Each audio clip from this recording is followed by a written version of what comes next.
of the values you can use.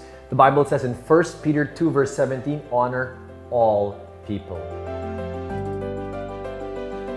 This is a value which is very important in young children especially. So they learn to show respect to those not just older than them, to the siblings, but to those people in general that they encounter, whether it be waiters by calling them by their first name, calling them sir, ma'am, or the household help, calling them ate and calling their name, or kuya to the boys or the drivers, and to grandparents, us parents, using our names as they address us. Yes, mommy, yes, daddy, yes, grandpa, yes, grandma, whether they feel like it or not is very important.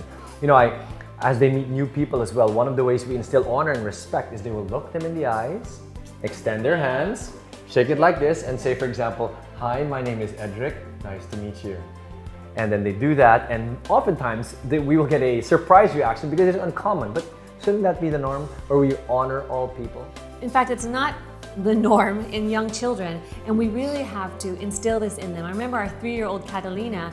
I was at this very table and I was leaning over talking to my other children, so I was a little bit distracted. She was trying to get my attention, and I wasn't paying attention to her because I was talking to our other kids. And so she slapped my rear end and she said, "Joy, get me chocolate."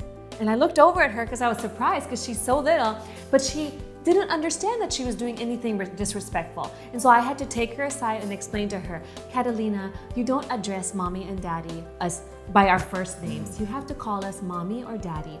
And when we tell you something, you need to say, okay, mommy, okay, daddy." And I've had to repeat this several times with her, but now she gets it. She knows that she can't call us by our first name. And this is something we've had to train our other children in as well, because naturally children are not respectful.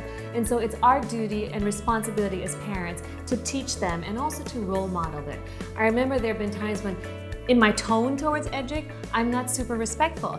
And my kids have picked it up, and sometimes maybe they'll use the same tone with me or with Edric, and I've had to apologize to them and also demonstrate how to talk to other people with a respectful tone. And it's so important that I model it in the way I talk to Edric, especially. Excellent. I know. I'm guilty of that same thing. So even as we go through these values, it's so important, as Joy said, that we don't just tell our children, but we do it and model it ourselves.